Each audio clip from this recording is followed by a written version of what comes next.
Hello everyone, I'm Jenna and today I am filming a video love letter to Richie Tankersley Cusick, and I have read more than just these two books in my hand, but these two are obviously my favorites. You can see I've read them a few times.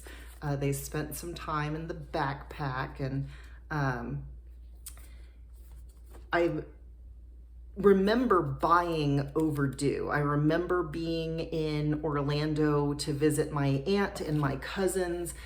This is the second book of hers that I read, Overdue, and it was in a Kmart, and for whatever reason we had stopped there before going to see the family, and I think this was the first pretty good sized chapter book that I just read in a day. And everyone kind of loved it because I was like not bothering anybody. I'm the youngest in my family. So people were like, awesome. She's hanging out on the porch and she's not bothering us. So, 212 pages at age 10 or 11 is, it was pretty hefty at the time, but I loved that the clues were literary in nature, that it was sort of the first time that I felt like reading books was helpful because, I was always a big reader and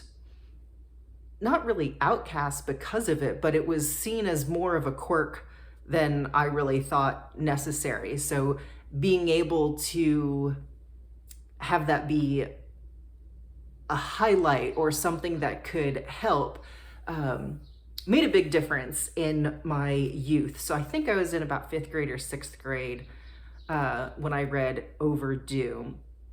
Love this. I've read it a few times. My other favorite book, and this was my first Richie Tankersley Cusick book, and I do not remember how I came to acquire this. I know that the year was 1993 or 1994. I think maybe I started to read it, like checked out from the school library, and then went on to purchase it. But it really stands out to me for this reason. In 93, 94, was just allowed to start reading Goosebumps books, and then my peers were also reading Fear Street books, which were chapter books.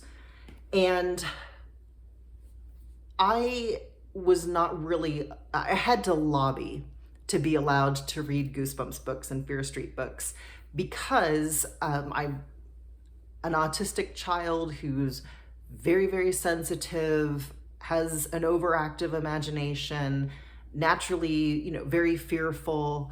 And so my mother was not a nurturing person. She didn't want me to scare myself and then have to deal with me and the consequences thereof. So that's why I seem to remember that all of this started at the school library when she wasn't around to tell me no. And being able to read it partially without her knowing maybe was the impetus for being able to purchase the book. But when I was in the 4th grade, the characters in high school just seemed very grown up. And that was deeply impressive to me. And I had older cousins, and so I remembered thinking, that the characters in this story must be doing the cool things that my cool older cousins were doing. And it really is a cool story. It's, kids being left at home by themselves in high school, and there's some romance, which was quite titillating when I was 8 or 9 years old. And so the whole thing was just, it was just really fun, and I felt very grown up reading it. And I've read, like I said, I think just one other Richie Tankersley Cusick novel where they were at like a writing retreat. And I don't know why. I read that a few times, but I think it's called Teacher's Pet. I wasn't just as enamored of it as I was with Trick or Treat and Overdue. So even though I wouldn't really classify them as cozy mysteries, they're probably more like young adult thrillers.